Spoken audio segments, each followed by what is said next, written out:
como nós precisamos do Senhor para tudo, inclusive para ouvi-lo, inclusive para obedecê-lo. Não há nada melhor do que antes de ouvirmos a sua palavra, tão grandiosa palavra, do que chegarmos à sua presença e dizermos: Senhor, permita que eu entenda, permita que eu ouça a sua voz, permita que eu compreenda a sua voz, permita, Senhor, que eu receba o teu poder, o poder do teu Santo Espírito, para que eu consiga praticar a sua palavra. Ore assim, peça ao Senhor que fale contigo, que fale com cada um de nós, tão somente através da sua palavra.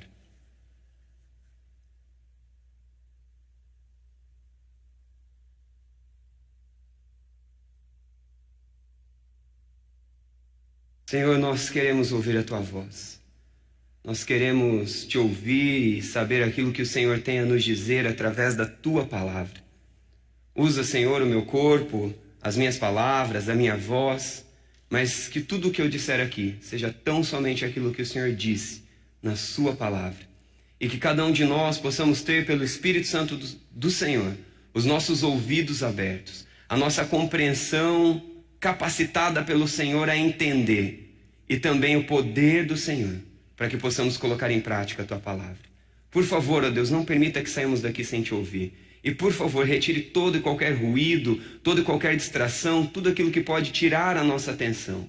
Fala conosco, Senhor. Nós queremos te ouvir, nós precisamos te ouvir. Em nome de Jesus, amém. Um homem sem esperança é um homem morto. Um homem, uma mulher, um ser humano sem ânimo é uma pessoa fadada ao fracasso.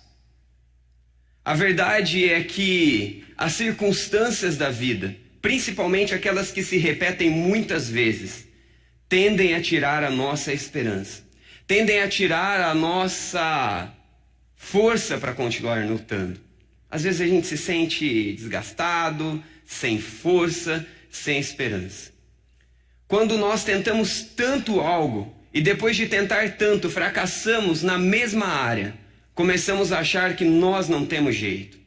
Depois de olharmos para as nossas vidas e ver que parece não haver esperança para a nossa vida, nós começamos a olhar ao redor e tentar encontrar algo ou alguém a quem podemos colocar a razão da nossa derrota. Depois de tentar lutar e batalhar com todos esses sentimentos, nós tentamos culpar a Deus, afinal de contas, porque Ele não faz algo diferente. E o final de tudo isso é uma vida sem ânimo, é uma vida sem esperança. Entregue a si mesmo, entregue ao acaso, ou talvez entregue ao sentimentalismo do final do ano, ou do começo do ano. Olha, neste novo ano, nesta nova etapa, mas basta começar o primeiro dia do ano, o segundo dia do ano, o terceiro dia do ano, para verificarmos que tudo aquilo que fomos derrotados, ou tudo aquilo que as pessoas que estão ao nosso redor foram derrotadas o ano passado, de novo está acontecendo. Talvez, como o ano só tem 3 dias no dia de hoje, você ainda não enfrentou nenhum tipo de derrota. Talvez você esteja naquele ânimo, naquela sensação, naquele sentimento de que tudo vai dar certo. Aonde está fundamentada a sua esperança? Aonde está fundamentada a minha esperança? Aonde estão fundamentados os nossos ânimos?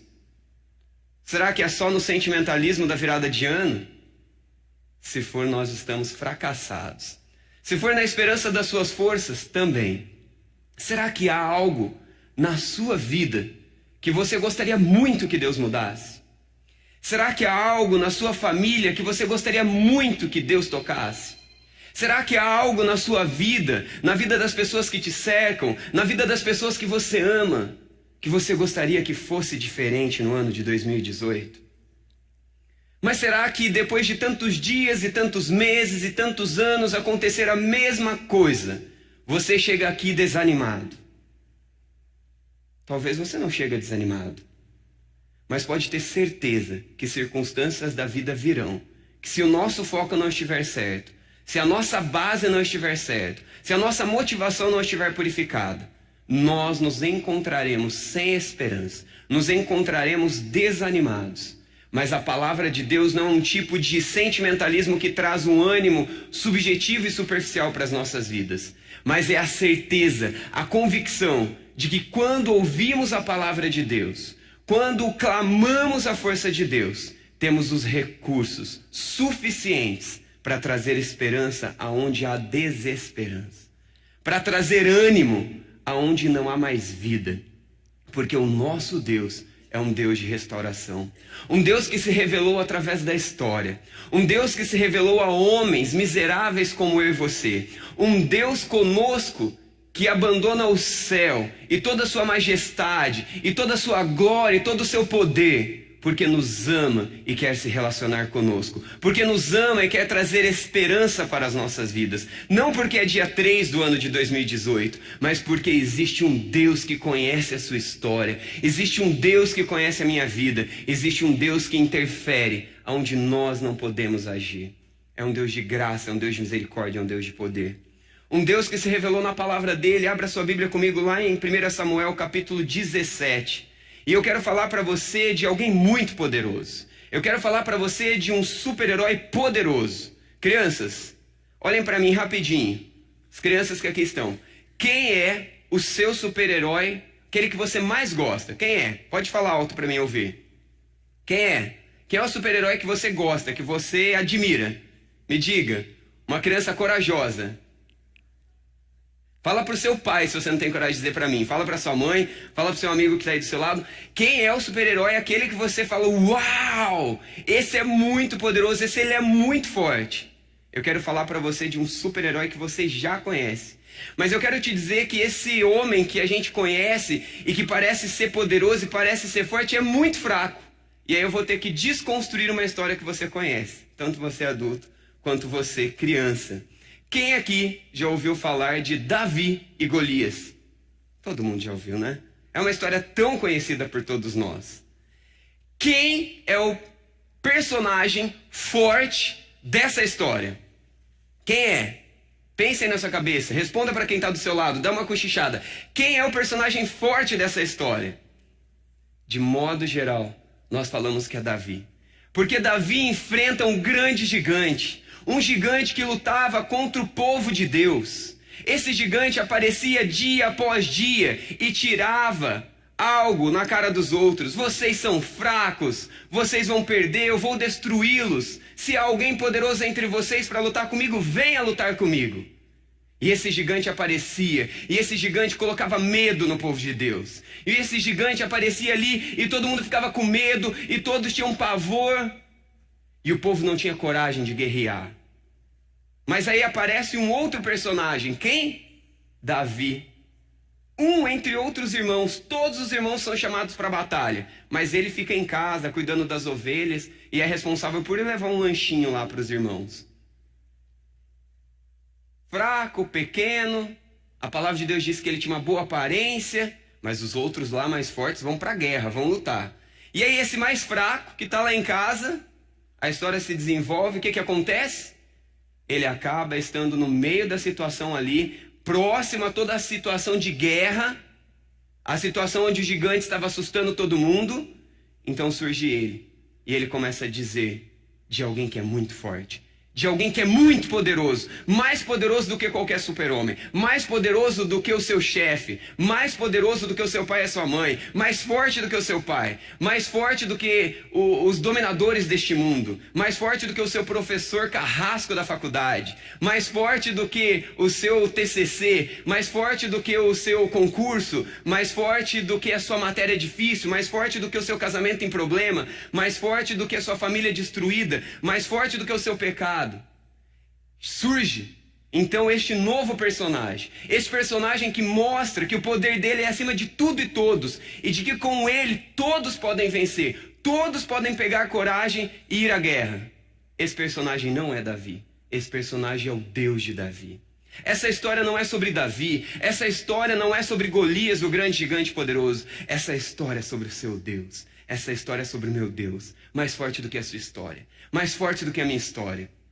Eu já resumi para você o texto que nós vamos ler, porque o tempo não nos permite ler o capítulo todo. Mas eu quero ler com você alguns versos de Samuel, capítulo 17. Abra sua Bíblia aí comigo e me acompanhe alguns versos, por favor. Verso 1. Os filisteus juntaram suas forças para a guerra e se reuniram em Sacó de Judá e acamparam em Éfes-Damim, entre Sacó e Azeca. Saul e os israelitas reuniram-se e acamparam no vale de Elá, posicionando-se em linha de batalha para enfrentar os filisteus. Os filisteus ocupavam uma colina e os israelitas outra, estando o vale entre eles.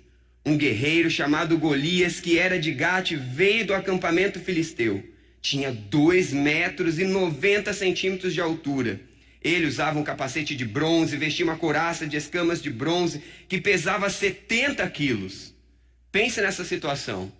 O povo tendo que enfrentar uma guerra. E de repente aparece um inimigo enorme, poderoso, forte, que todos têm medo. E começa a apavorá-los. O texto se segue, eu vou lá para o versículo 11. Ao ouvirem as palavras do filisteu, Saul e todos os israelitas ficaram atônitos e apavorados.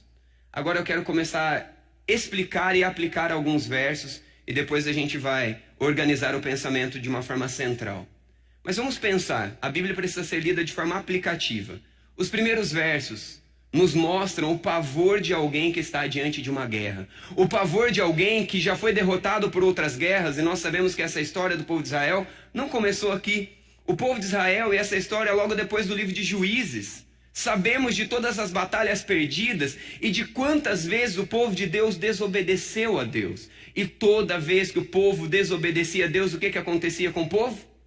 O povo perdia, o povo sofria, eles perdiam a guerra, eles eram escravizados, eles sofriam perseguição, perdiam tudo que tinham. Sofriam e sofriam por desobediência.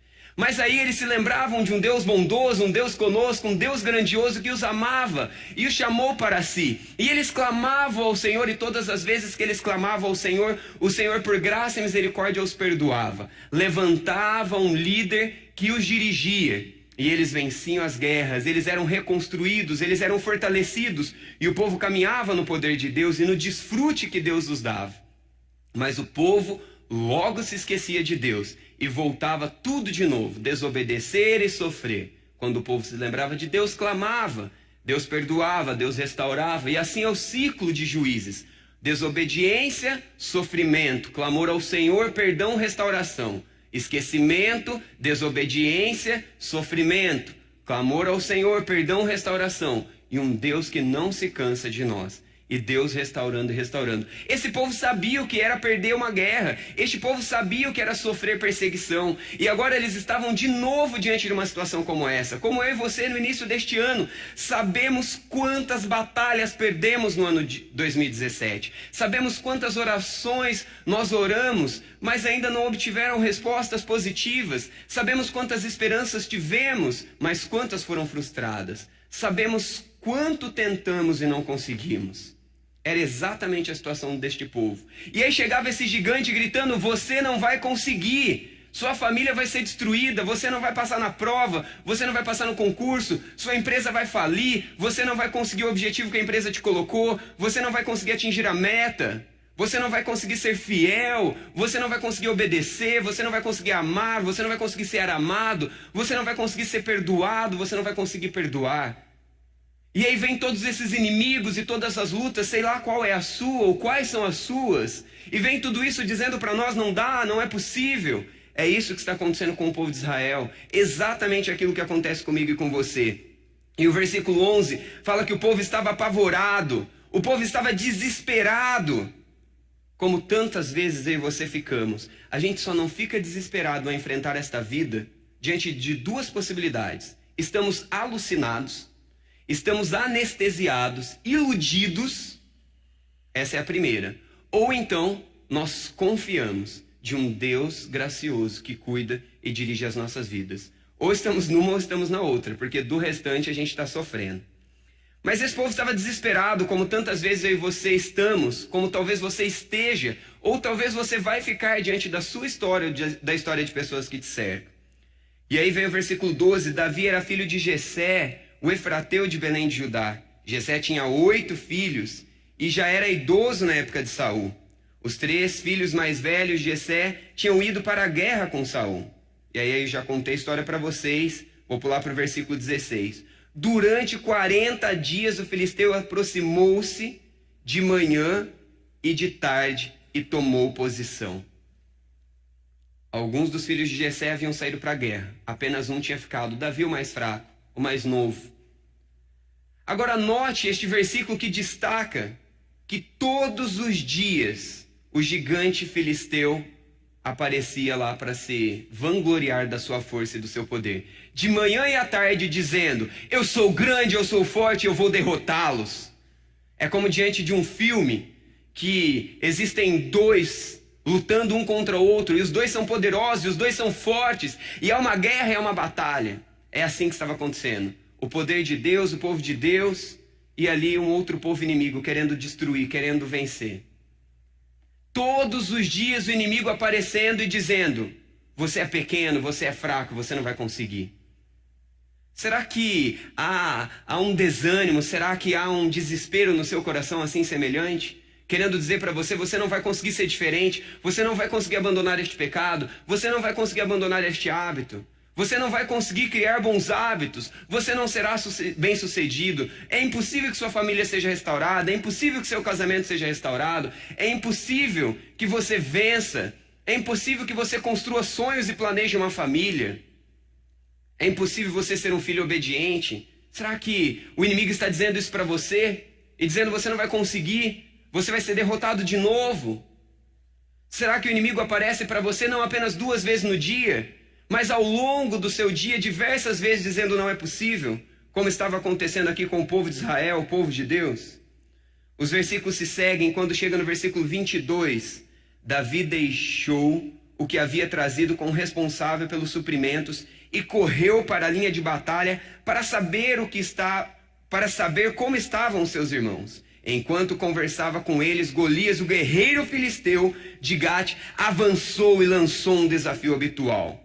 E Davi o ouviu. Quando os israelitas viram o homem, todos fugiram cheios de medo. Situação de medo, situação de pavor, de desesperança, de desilusão. Olha só o versículo que se segue, versículo 26. Davi perguntou aos soldados que estavam ao seu lado: o que receberá o homem que matar esse filisteu e salvar a honra de Israel? Quem é esse filisteu incircunciso para desafiar os exércitos do Deus vivo? Note, um homem fraco, um homem pequeno, um homem de condições como eu e você, diante de um gigante, diante de alguém, diante de forças superiores às suas, indo com coragem e ousadia. Sabe por quê? Porque o final do versículo lido nos diz: quem é este filisteu incircunciso para desafiar os exércitos do Deus vivo? Este é o grande herói dessa história. Este é o grande herói dessa história, o nosso Deus. Versículo 28, quando Eliabe, o irmão mais velho, ouviu Davi falando com os soldados, ficou muito irritado com ele e perguntou: por que você veio até aqui como quem deixou aquelas poucas ovelhas no deserto? Sei que você é presunçoso e que seu coração é mau. Você veio só para ver a batalha. Não é verdade que no meio das batalhas, no meio dos desafios, às vezes daqueles que nós mais esperamos apoio, às vezes daqueles que nós mais esperamos coragem, ousadia, encorajamento, nós recebemos uma palavra de derrota, uma palavra de desesperança, uma palavra de desânimo. Neste caso, a palavra de desânimo veio do próprio irmão de Davi. O que você está fazendo aqui? Você veio aqui para fazer, só para espiar, só para ficar futricando para ver o que está acontecendo aqui? Você é muito presunçoso. Vai lá cuidar das ovelhas, vai lá fazer o seu papel. Tantas vezes os nossos corações dizem isso para nós mesmos, tantas vezes outras pessoas dizem isso para nós. Tantas vezes o inimigo das nossas almas, os nossos inimigos dizem isso contra nós. Versículo 31. As palavras de Davi chegaram aos ouvidos de Saul. Quais palavras são estas? A respeito do desejo pela luta, do conhecer do que precisava fazer para lutar, de o que precisava lutar. Então vou ler novamente o 31. As palavras de Davi chegaram aos ouvidos de Saul, que o mandou chamar. Note uma situação interessante. Quantas são as vezes que diante de possibilidades eu e você olhamos e falamos: não, eu não posso, eu não vou ser chamado, eu não vou ser convidado, para mim é impossível, para mim não tem jeito, para aquela pessoa não tem esperança. Mas no meio de um momento onde eu e você estamos indo no Senhor, as coisas começam a se revelar de forma diferente. A história continua e todo o desfecho ainda vai à frente. Versículo 36. Teu servo pode matar um leão e um urso. Este filisteu incircunciso será como um deles, pois desafiou o exército do Deus vivo. Novamente, Davi, ao colocar-se diante da batalha, ao se dispor a lutar, ele mostra que ele já fez grandes feitos, mas que essa vitória não é pela força dele, mas pela força de Deus. Versículo 38. Saul vestiu Davi com sua própria túnica, colocou-lhe uma armadura e lhe pôs um capacete de bronze na cabeça. Davi prendeu sua espada sobre a túnica e tentou andar. Você já esteve diante de uma situação grande, diante de um desafio gigante. Você se levanta para tentar lutar. Você se levanta para vencer aquela batalha. E de repente você começa a pegar as ferramentas, as formas, o que você tem ali para enfrentar aquela batalha. E aí você se sente como ele, tentando andar. Mas o versículo se segue. A túnica e tentou andar, pois não estava acostumado com aquilo. E olha o que acontece no próximo versículo. E disse a Saul: não consigo andar com isto, pois não estou acostumado. Então tirou tudo aquilo. Em seguida pegou o seu cajado, escolheu no riacho 5 pedras lisas, colocou na bolsa, isto é, no alforje, de pastor, e com sua tiradeira na mão, aproximou-se do filisteu. Versículo 41. Enquanto isso, o filisteu, com seu escudeiro à frente, vinha se aproximando de Davi. Olhou para Davi com desprezo e viu que era só um rapaz de boa aparência. Versículo 45. Davi, porém, disse ao filisteu: você vem contra mim com espada, com lança e com dardos, mas eu vou contra você em nome do Senhor dos Exércitos, o Deus dos exércitos de Israel, a quem você desafiou. Versículo 47. Todos os que estão aqui saberão que não é por espada, nem por lança que o Senhor concede vitória, pois a batalha é do Senhor, e ele entregará todos vocês em nossas mãos. Quando o filisteu começou a vir na direção de Davi, este correu para a linha de batalha para enfrentá-lo. Tirando uma pedra do seu alforje, arremessou-a contra a tiradeira e atingiu o filisteu na testa, de tal modo que ela ficou encravada, e ele caiu com o rosto no chão. Os versículos que se seguem diz que então ele termina de matar esse grande gigante, arrancando-lhe a cabeça. Note quantos são os desafios. Olhar de desprezo, pessoas que dizem não é possível, você não consegue. Nós mesmos olhando para situações dizendo não é possível. Pessoas caçoando da nossa situação. Tudo parecendo impossível. Mas um Deus de graça e amor mostrando para nós que o poder do seu amor é suficiente para nos encorajar. Encontre ânimo, encontre esperança neste novo ano. Encontre ânimo, encontre esperança para que a sua vida seja transformada, para que pecados sejam abandonados, para que a sua família seja restaurada, para que a sua vida seja transformada, para que a sua realidade diante do trabalho seja mudada.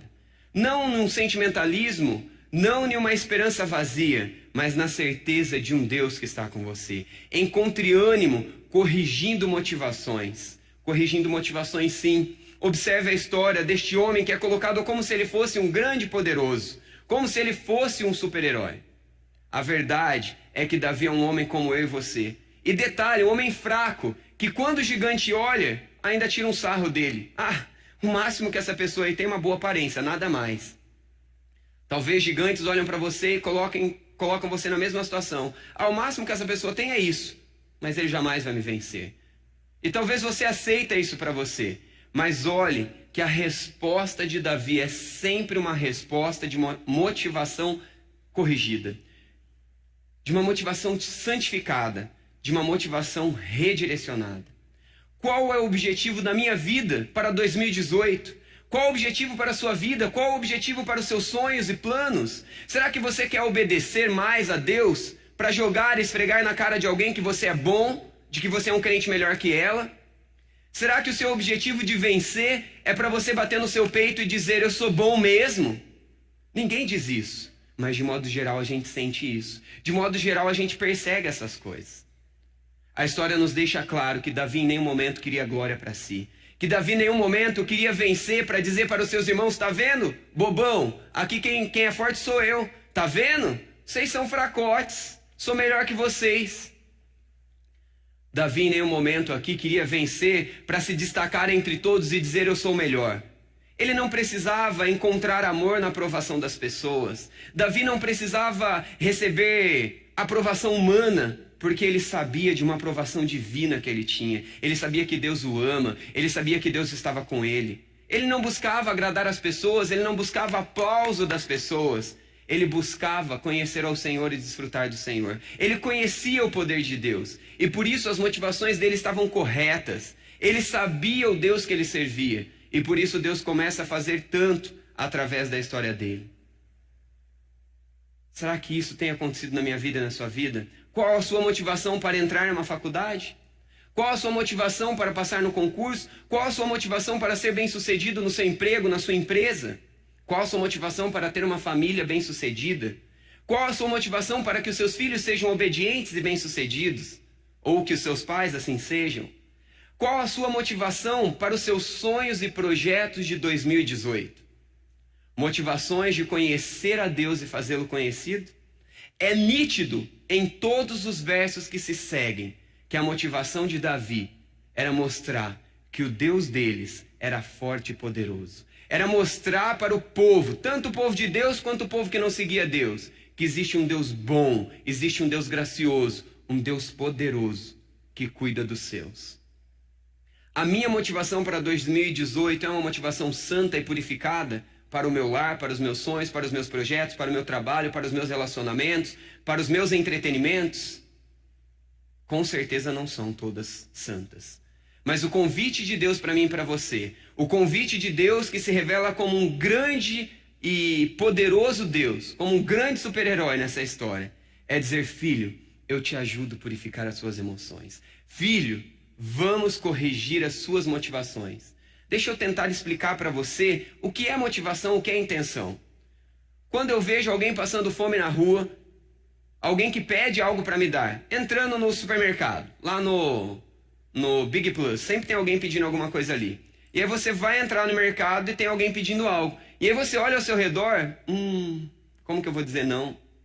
Ou quem sabe no outro mercado, o antigo Rara ali, também sempre tem o pessoal pedindo doação para alguma instituição. Acho que agora é vencedor, alguma coisa assim. E aí você chega ali e alguém pede, nossa, mas como que eu vou dizer não?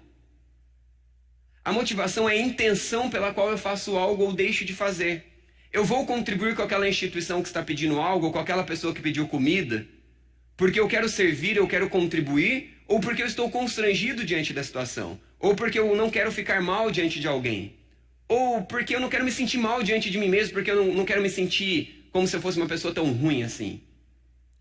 Ou eu vou contribuir porque eu entendo que o meu contribuir com aquilo servirá para a sociedade, desenvolverá a vida daquela pessoa, etc, etc. A motivação é a intenção pela qual eu faço algo. Eu posso fazer algo bom, mas com a motivação, com a intenção ruim. E é exatamente isso que essa história nos revela. É exatamente isso que Deus fala conosco através dessa história. Encontre ânimo, alinhando, corrigindo, purificando as suas motivações. É necessário corrigir motivações. Sabe por quê? Porque com motivações erradas, com motivações incorretas, impuras, o Senhor não estará conosco. Quando eu quero algo para mim, egoisticamente, isso me prejudica quem está à minha volta, prejudica a glória de Deus. Ou eu poderia inverter a ordem. Prejudica a glória de Deus, consequentemente prejudica a todos, prejudica a mim. Somente quando eu faço algo que glorifica a Deus, todos são abençoados, inclusive eu, e Deus mais e mais glorificado. Toda vez que a minha motivação é errada, toda vez que meus sentimentos, minhas vontades são erradas, Deus não pode estar comigo. Existe motivação e intenção errada nos seus planos e sonhos para este ano, nos seus planos e sonhos para essa semana, para este dia, para a sua família, para o seu emprego, para os seus estudos. Ofereça cada uma delas ao Senhor e permita que o Senhor corrija, permita que o Senhor transforme, permita que o Senhor santifique. Encontre ânimo, encontre esperança, ajustando o foco. Os versos que estão aí destacados mostram que o foco de Davi era qual? Glorificar a Deus, honrar o Senhor, o povo ser abençoado. Ele não estava preocupado apenas com ele mesmo. Ele não estava preocupado com querer a casa dos sonhos, com querer o carro dos sonhos, com querer a família dos sonhos. Ele não olhava para si querendo poder, querendo status, querendo segurança em si mesmo. Ele olhava reconhecendo quem ele é, pequeno. Ele olhava reconhecendo quem Deus é, grande e poderoso. E ele via o povo dele humilhado. Ele via o povo dele sofrendo. E todas aquelas pessoas amedrontadas diante dos desafios da vida que estava ali diante deles. Mas ele olha para Deus e vê a grandeza de um Deus rico e maravilhoso em graça e em poder. E ele quer fazer esse Deus conhecido. Ele quer que o povo desfrute mais de Deus, tanto da vitória quanto do conhecimento de Deus. Ele alinha o seu foco. Ele tem o seu foco alinhado pelo Deus da palavra, pela palavra de Deus. O foco dele correto. Quais são o nosso foco para os nossos sonhos, para os nossos projetos? Se você der uma olhadinha lá no versículo 34 até o versículo 37, você vai ver. Davi, entretanto, disse a Saul, teu servo, note comigo, os versículos 34 a 37. Teu servo toma conta das ovelhas de seu pai. Quando aparece um leão, um urso, e leva uma ovelha do rebanho, eu vou atrás dele, dou-lhe golpes e livro a ovelha da sua boca. Se a gente parasse só por aqui, parece que o foco está em Davi. Parece que ele é o poderoso. Mas aí quando você continua os versos, quando se vira contra mim, eu pego pela juba e lhe dou golpes até matá-lo. Está ficando pior, parece que ele é o alvo, parece que ele é o poderoso. Versículo 36, teu servo pode matar um leão e um urso. Este filisteu incircunciso será como um deles, pois desafiou os exércitos do Deus vivo. O Senhor que me livrou das garras do leão e das garras do urso, me livrará das mãos deste filisteu. O foco de Davi estava em Deus. O foco de Davi estava em Deus. Nenhum problema, nenhum desafio, nenhuma batalha, nenhum gigante, nenhuma derrota, nenhum hábito, nenhuma história é maior do que o Deus dos exércitos, a quem servimos, a quem nos ama e está conosco em nossa batalha. Se o nosso foco estiver no Senhor, nós seremos encorajados. Se o nosso foco estiver no Senhor, nós encontraremos esperança, encontraremos ânimo. Encontre ânimo, corrija motivações e intenções. Encontre ânimo, ajuste o seu foco em Jesus Cristo, no Deus da graça, no Deus do poder. Encontre ânimo, firmando a sua fé nele. O versículo 46 nos dá um foco importante. Estou destacando aqui alguns versos, mas existem vários versos que fomentam estas mesmas verdades. Hoje mesmo o Senhor entregará nas minhas mãos. Eu matarei e cortarei a sua cabeça. Hoje mesmo darei os cadáveres dos exércitos filisteus, as aves do céu e os animais selvagens. E toda a terra saberá que há um Deus em Israel. Aleluia. O foco é o Deus de Israel. A motivação é o Deus de Israel. Eu preciso firmar a minha esperança, o meu ânimo, a minha fé em Deus. Porque se eu olhar as circunstâncias, eu serei derrotado. Tem até uma canção. Não olhe as circunstâncias. Não. Olhe o seu amor. É exatamente focando o amor de Deus, o poder de Deus, a certeza desse Deus grandioso. É firmando a minha fé nele que eu vou vencer, que eu vou encontrar ânimo, que eu vou encontrar esperança.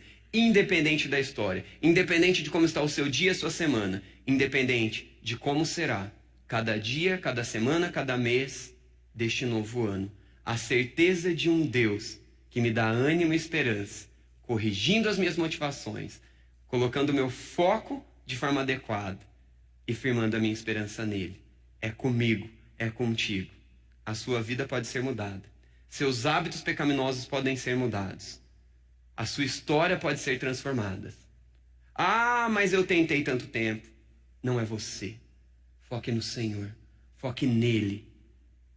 Pois o Deus dos exércitos tem poder superior ao meu e seu. Será que há familiares que você já deixou de orar e precisa voltar a orar? Será que há sonhos deixados de lado que precisam ser de novo colocados diante do Senhor dos exércitos? O Deus vivo, o nosso Deus, Jesus Cristo. Será que há algo na sua vida que você precisa colocar diante do Senhor? Será que há pecados a ser colocado diante do Senhor em confissão e dizer: Senhor, eu não consigo abandonar esse pecado, eu não consigo abandonar este hábito, mas eu sei que no Senhor eu posso. O nosso Deus é conosco. Uma frase que há de nos ajudar um pouco a relembrar e pensar no texto como um todo e nas verdades aqui ensinadas para nós. Inimigos recuados, Deus engrandecido, povo abençoado, indivíduo vitorioso. Inimigos recuados, Deus engrandecido, povo abençoado, indivíduo vitorioso. Quando nós colocamos as nossas motivações diante do Senhor e permitimos que sua palavra redirecione, purifique, quando nós colocamos o nosso foco em Jesus Cristo, quando nós fortalecemos a nossa fé nele, os nossos inimigos são recuados. Deus engrandecido, o povo abençoado, e o indivíduo sai como alguém vitorioso. Esse é o desejo de Deus para mim e para você. Tiago 4,7 diz: sujeite-se, pois, a Deus. A consequência é que quando eu me sujeito a Deus, eu tenho condição de resistir o diabo. O diabo foge de mim e eu venço no Senhor e naquilo que o Senhor tem para mim. Uma última frase que aplica e resume tudo: Deus dá sua força a todo aquele que deposita nele sua confiança e luta com motivações aperfeiçoadas. Vamos ler juntos? 1, 2, 3 e... Deus dá sua força a todo aquele que deposita nele sua confiança e luta com motivações aperfeiçoadas. Jesus Cristo é o nosso Deus, maior do que a sua história, maior do que a história da pessoa derrotada à sua volta, pessoa que você ama, maior do que todo e qualquer gigante. O nosso Deus é poderoso. Jesus Cristo é o Deus encarnado entre nós, que veio para nos dar esperança, veio para dizer que está conosco, veio para dizer que eu e você podemos sim ter esperança, podemos sim ter ânimo, mesmo em um mundo de tantas desesperanças, mesmo em um Brasil tão corrupto.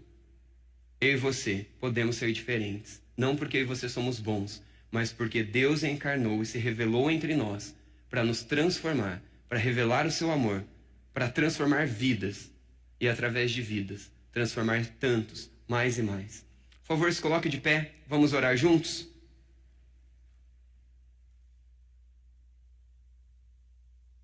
Coloque-se de pé, feche seus olhos e, diante dos seus problemas, se levante também diante de Deus agora em oração. Levante-se diante de Deus, diante dos seus desafios, diante dos seus medos, diante dos seus gigantes, e lembre-se que o maior gigante dessa história é o seu Deus, que está contigo. Senhor, tantos de nós estamos vivendo batalhas que nos deixam sem esperança, sem ânimo.